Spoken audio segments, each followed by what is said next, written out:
Hello dear friends, welcome to my new educational vlog. आज के इस वीडियो में हम सीखने वाले हैं the usage of present perfect tense. Present perfect tense का कब, कहाँ, कैसे यूज़ होता है, चलिए देखते हैं। Present perfect tense. Present perfect tense की पहचान क्या होती है, पहले उसे समझते हैं।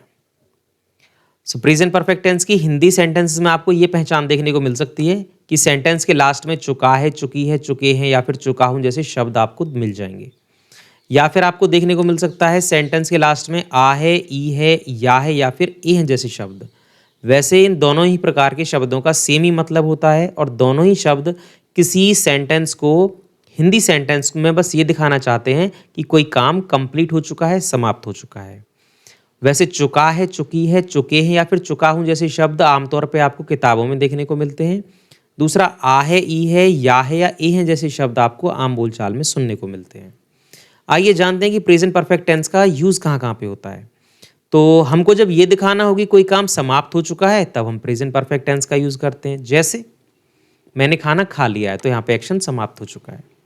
दूसरा, उसका असर अभी तक महसूस हो रहा है, मतलब मैंने खाना खा लिया है तो उसका असर तो ऑफकोर्स महसूस होगा ही कि मेरा पेट भरा हुआ है। अगर कोई मुझे अब खाने के लिए और ऑफर करेगा कि कुछ और चीज़ खा लो तो मैं उसको बोल सकता हूँ कि मेरा पेट फुल है, मैं अभी नहीं खा सकता हूँ। तो यहाँ पे हमको प्रेजेंट परफेक्ट टेंस यूज़ करने को मिलता है। कुछ केसेस में कोई ऐसा काम जो भूतकाल में शुरू हुआ और अभी तक जारी है, ऐसी कंडीशन में भी हम कई बार प्रेजेंट परफेक्ट टेंस का यूज़ करते हैं। जैसे मैं इस शहर में 5 साल से रह रहा हूँ। देखने में पहचान प्रेजेंट कंटिन्यूअस या प्रेजेंट परफेक्ट कंटिन्यूअस जैसी लग सकती है, पर आप धोखा मत खाइए। ये यहाँ पे साफ लिखा हुआ है कि कोई काम जब भूतकाल में शुरुआत हुई और अभी तक जारी है, ऐसी कंडीशन में भी हम प्रेजेंट परफेक्ट टेंस का यूज़ करते हैं। ओके, जब कोई व्यक्ति अपना अनुभव बता रहा हो, अनुभव साझा कर रहा हो, तब भी हम प्रेजेंट परफेक्ट टेंस का यूज़ करते हैं। जैसे मैं उसे 2 साल से जानता हूँ, अनुभव बता रहे हैं, तो ऐसी कंडीशन में भी आपको प्रेजेंट परफेक्ट टेंस यूज़ करने को मिलेगा। तो ता है, ती है, ते हैं या फिर ताहूं जैसी पहचान हो, या फिर रहा है, रही है, रहे हैं जैसी पहचान हो, आप इन हिंदी पहचानों से धोखा मत खाइए। अच्छे से समझ लीजिए कि ये कंडीशंस क्या क्या हैं। इन सभी कंडीशंस में हम प्रेजेंट परफेक्ट टेंस को यूज़ करते हैं। तो चलिए शुरू करते हैं affirmative sentence making. Affirmative sentence. Affirmative sentence making समझने से पहले जान लेते हैं कि यहाँ पे जो हेल्पिंग वर्ब्स हैं वो कैसे यूज़ होती हैं और कौन सी वर्ब सिंगुलर है और कौन सी प्लूरल है। तो हैज़ हमारी सिंगुलर वर्ब है और हैव हमारी प्लूरल वर्ब है। तो हमको बस यहाँ पे इतना ही समझना है कि प्लूरल सब्जेक्ट्स के साथ हैव का यूज़ होगा और सिंगुलर सब्जेक्ट्स के साथ हैज़ का यूज़ होगा। साथ ही साथ आई के साथ भी हैव का ही यूज़ होगा। तो चलिए स्ट्रक्चर को देख लेते हैं। सबसे पहले सब्जेक्ट, उसके बाद हैज़ या हैव में से कोई भी सूटेबल वर्ब, उसके बाद वर्ब की थर्ड फॉर्म यानी पास्ट पार्टिसिपल, उसके बाद ऑब्जेक्ट और ईटीसी। तो सिंपल है। एग्जाम्पल देखते हैं। मैंने अपना काम पूरा कर लिया है। मैंने मतलब आई, जैसे मैंने बोला आई के साथ हैव लगेगा। आई हैव फिनिश्ड, फिनिश की थर्ड फॉर्म क्या हो जाएगी? Finished. I have finished my work. उसने फिल्म देखी है, उसने यानी ही या शी हैज़, अब शी और ही दोनों ही सिंगुलर है। She has watch the movie, उसने फिल्म देखी है। हमने मैच खेला है।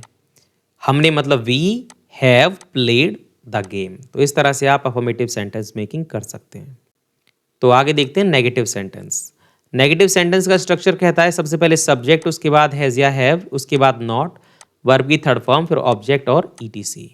एग्जाम्पल से समझते हैं। मैंने अपना होमवर्क नहीं किया है। मैंने मतलब आई हैव नॉट। तो सब्जेक्ट, सब्जेक्ट के बाद हैज़ या हैव में से कुछ, फिर उसके बाद नॉट। ठीक है, आई सब्जेक्ट हो गया, हैज़ या हैव में से हैव आ गया, फिर उसके बाद नॉट। यहाँ तक एकदम ओके है। I have not done. अब यहाँ पे करना किसको बोलते हैं? डू। डू मतलब होता है करना, और डू की थर्ड फॉर्म हो गई done. I have not done my homework. मैंने अपना होमवर्क नहीं किया है। उसने काम नहीं किया है। ही या she has not done the work. हमने वह फिल्म नहीं देखी है। We have not watch that movie. हमने वो फिल्म नहीं देखी है। आगे देखते हैं इंट्रागेटिव सेंटेंस। सबसे पहले हम देखते हैं सिंपल इंट्रागेटिव सेंटेंस को, जिसमें हेल्पिंग वर्ब से सेंटेंस मेकिंग करेंगे। हैज़ या हैव में से कोई एक पहले आएगा, फिर उसके बाद सब्जेक्ट, वर्ब की थर्ड फॉर्म, फिर ऑब्जेक्ट। इस तरह से क्या तुमने खाना खा लिया है? तो यू के लिए हैव आएगा, तो हमने हैव लगाया। Have you eaten food. क्या उसने अपना काम पूरा कर लिया है? तो ही या शी में से जिसको हम सब्जेक्ट मानना चाहें मान सकते हैं, तो दोनों के लिए हैज़ ही आएगा। Has he finished his work, अगर ही होगा तो हिज आएगा, अगर शी होगा सब्जेक्ट तो हर आएगा। ओके, जैसे has he finished his work, और अगर शी सब्जेक्ट होता तो होता has she finished her work. क्या उन्होंने मैच खेला है, have they played the game, have they played the game, क्या उन्होंने मैच खेला है। इसके बाद हम देखते हैं डब्ल्यू एच इंट्रागेटिव सेंटेंस। आपको बस एक बात याद रखनी है, जब भी आप डब्ल्यू एच इंट्रागेटिव सेंटेंस बनाएंगे तो आप हमेशा ही डब्ल्यू एच वर्ड को हेल्पिंग वर्ब से पहले रखेंगे। तो मतलब हेल्पिंग वर्ब बाद में आएगी, डब्ल्यू एच वर्ड पहले आएगा। ओके, उसके बाद फिर सब्जेक्ट, वर्ब की थर्ड फॉर्म, ऑब्जेक्ट, इस तरह से। तुमने यह काम कब किया है, वेन मतलब कब, when have you done this work. उसने यह किताब क्यों पढ़ी है, तो क्यों मतलब वाई, वाई हैज़ ही या why has she read this book. उन्होंने कौन सा खेल खेला है, कौन सा मतलब, कौन सा खेल मतलब which game have they played.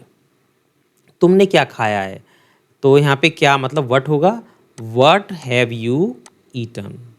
उसने किसे फ़ोन किया है, मतलब किसे फ़ोन किया है, ठीक है, यहाँ पे ये डब्ल्यू एच वर्ड रहेगा। तो किसे या किसको बोलते हैं, हुम को, हुम हैज़ ही कॉल्ड, या फिर हुम हैज़ शी कॉल्ड। तो इस तरह से हमने प्रेजेंट परफेक्ट टेंस को अच्छे से गो थ्रू किया। अगर आपको ज़रूरत लगती है तो आप इस वीडियो को बार बार देख सकते हैं, सेव कर सकते हैं। अगर वीडियो अच्छा लगा हो तो चैनल को लाइक करें, शेयर करें और सब्सक्राइब करें। Thanks for watching.